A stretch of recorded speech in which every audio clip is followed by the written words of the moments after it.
नमस्कार विद्यार्थ्यांनो, माझे नाव माधुरी राजभर आहे. मी तुम्हाला हिंदी हा विषय शिकवणार आहे. आज विद्यालय तुमचं स्वागत करत आहे. आज जो आपल्या समोर धडा आलेला आहे त्याचं नाव काय आहे? अव्यय. व्याकरणचा हा धडा आहे, त्याचं नाव काय आहे? अव्यय. आणि हा धडाचा हा दुसरा सीझन आहे. पहिल्या सीझनमध्ये आपण बघितले की अव्ययांची परिभाषा किंवा त्याचे काही प्रकार बघितले. आता आपण त्यांचे अजून काही प्रकार बघणार आहे आणि काही प्रश्न उत्तर बघणार आहे. तर चला बघून घ्या. बघा, आता आपण दुसरा बघणार आहे समुच्चयबोधक अव्यय. दूसरा प्रकार यांचा काय आहे? समुच्चयबोधक अव्यय आहे. जो अव्यय एक वाक्य को दूसरे वाक्य से, एक शब्द को दूसरे शब्द से, एक वाक्य को दूसरे वाक्य शब्द समूह को दूसरे शब्द समूह से या एक शब्द को दूसरे शब्द से जोड़ते हैं उन्हें समुच्चयबोधक अव्यय कहते हैं. आपल्या दुसरा आपल्या समोर आलेला आहे समुच्चयबोधक अव्यय. तर हा समुच्चयबोधक अव्यय काय आहे, त्यांची परिभाषा काय आहे ते आता आपण बघणार आहे. जे अव्यय एक वाक्यातून दुसऱ्या वाक्यातून एक शब्द समूह ते दुसरा शब्द समूह या एक शब्द ते दुसऱ्या शब्दातून जोडून जात आहे त्यांना आपण समुच्चयबोधक अव्यय असंही म्हणतं. कळलं की नाही? लवकरच लवकर सांगा. पुन्हा सांगत आहे मी, नीटप्रमाणे ऐकून घ्या.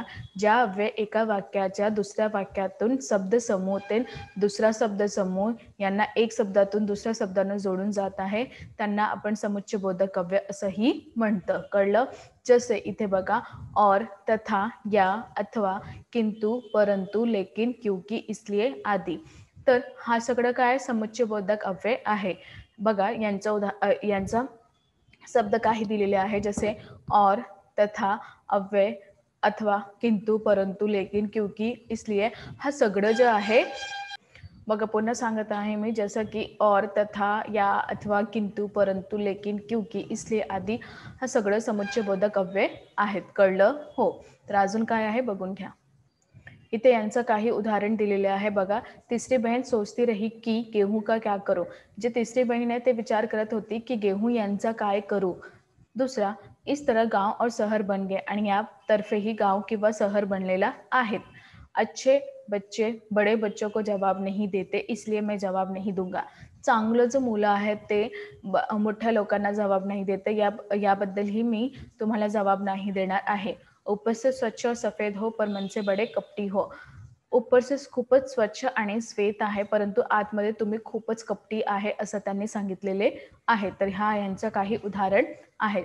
तर अजून काय आहे बघून घ्या. तीसरा है तुमचा संबंधबोधक अव्यय. काय आहे? संबंधबोधक अव्यय. जो अव्यय शब्द, संज्ञा या सर्वनाम के बाद आकर उस संज्ञा या सर्वनाम का संबंध वाक्य के दूसरे शब्दों के साथ जोड़ते हैं उन्हें संबंधबोधक अव्यय कहते हैं. पुन्हा सांगत आहे मी, नीटप्रमाणे ऐकून घ्या. ज्या अव्यय शब्द संज्ञा किंवा सर्वनाम यांचा बात येऊन संज्ञा किंवा सर्वनामच्या संबंध वाक्य एक दुसऱ्याच्या शब्दातून जोडून जात आहे त्यांना संबंधबोधक अव्यय असं म्हणतं. त्यांना काय म्हणतं? संबंधबोधक अव्यय असंही म्हणतं. जसे के आगे, के पीछे, से पहले, के निकट, से दूर, के पास, के अंदर, के बाहर, से हिन, पर्यंत, तक, भर, सामने आदि. तर हा सगळं काय आहे? संबंधबोधक अव्ययचा शब्द आहे. तर अजून काय आहे चला बघून घ्या. उदाहरण, दूसरे दिन राजकुमारी राजा के पास आई. तर इथे तुम्ही बघणार के पास यांचा उपयोग केलेले आहेत. दुसऱ्या दिवशी राजकुमारी राजा यांच्या जवळ गेली. दुसरा, सालू छोटे मंटू के साथ खेळा करती. सालू छोट्या मंटू सोबत खेळत होती. तिसरा, रथ के एक खेत के सामने आकर रुक गया. रथ एका खेताच्या समोर येऊन थांबला होता. खेती के पहले लोग इधर उधर घूमते फिरते थे. खेतीचा पूर्वी लोक इधर उधर फिरत होते. कळलं की नाही? लवकरच लवकर सांगा. हो. तर अजून काय आहे बघून घ्या. आता आपल्या समोर चौथा प्रकारे आलेला आहे. पुन्हा सांगत आहे मी, आता आपलं चौथा बघा, विस्मयादिबोधक अव्यय.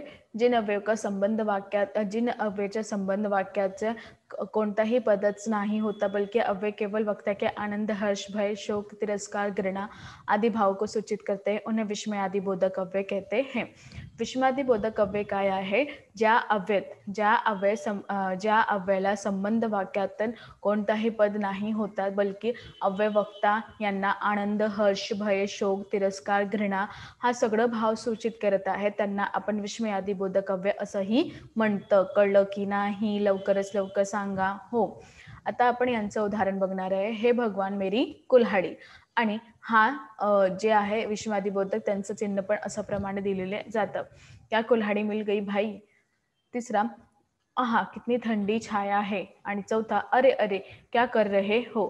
तर याप्रमाणे हा काय आहे? विस्मयादिबोधक अव्यय आहे. तर अजून काय आहे बघून घ्यायचं आहे, तर नीटप्रमाणे ऐकून घ्या. आता बघा, विस्मयादिबोधक अव्यय यांचा अनेक प्रकारात भावातून इथे दिलेला आहे. जसं हर्षबोधक, शाबाश बहुत अच्छा, वाह वाह. हर्षबोधक काय होतं? शाबाश बहुत अच्छा आणि वाह वाह. जसं शाबाश इसी प्रकार आगे बढ़ते रहो, शाबाश या प्रकारे तुम्ही मागे जाऊन या. दूसरा शोकबोधक, हाय, ओहो, हे राम. हे राम हे सडक दुर्घटना से मर गया. हे राम हा सडक दुर्घटनामधून त्यांची मृत्यू झालेली आहे. तर हा सगळं विस्मयादिबोधक अव्यय आहे. तर अजून काय आहे बघून घ्या. घृणाबोधक, छी, थू, छी छी, छी कितनी गंदगी है यहाँ पर. तर याबद्दल हा घृणाबोधक अव्यय आहे. भयबोधक अव्यय, बाप रे, ओहो, आहा, ओहो कितना बडा साप. तर याप्रमाणे हा भयबोधक अव्यय आहे. आता आपण पाचवा बघणार विस्मयादिबोधक. अरे, हे, सच.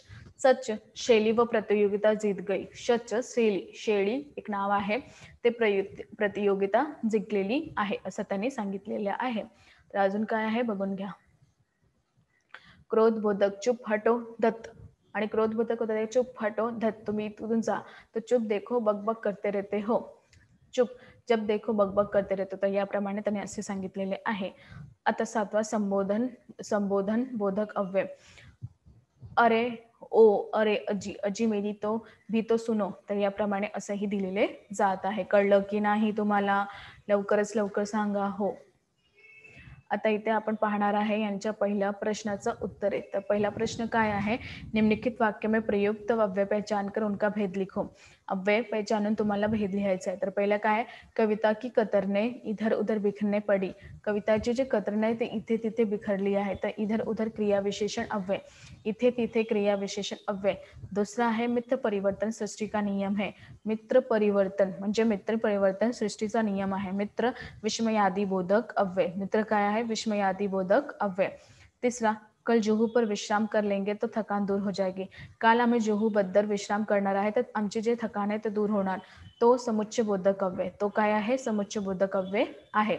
तर अजून काय आहे बघून घ्या. चौथा, मनुष्य के जीवन की रक्षा के लिए नाखून बहुत जरूरी थे. मानुष हा जीवनची रक्षासाठी नाखून खूपच महत्वाची आहे. तर के लिए संबंध बोधक अव्यय. के लिए संबंध बोधक अव्यय आहे. पाचवा, मैं इसका उत्तर अभी आपको नहीं दूंगी. मैं यांचं उत्तर आता तुम्हाला नाही देणार आहे. तर अभी क्रिया विशेषण अव्यय. अभी काय आहे? क्रिया विशेषण अव्यय आहे.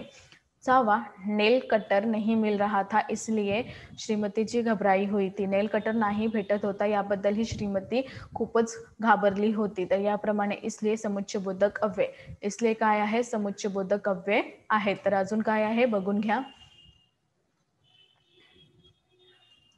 इथे बघा सातवा, सुबह सुबह समाचार मिला राजा साहब नहीं रहे.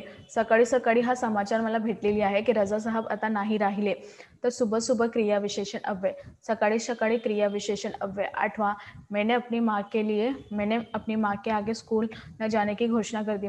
मी माझ्या आईच्या समोर विद्यालय नाही जायचं किंवा शाळा नाही जायची घोषणा केलेली आहे. तर के आगे संबंधबोधक अव्यय. तर अजून काय आहे बघून घ्या. बघा, मुझे पीट कर लाए हो, यहाँ झूठ बोल रहे हो. मला तुम्ही पिटून आणणार आहे आणि इथे तुम्ही खोटं सांगत आहे. असमुच्चय बोधक अव्यय.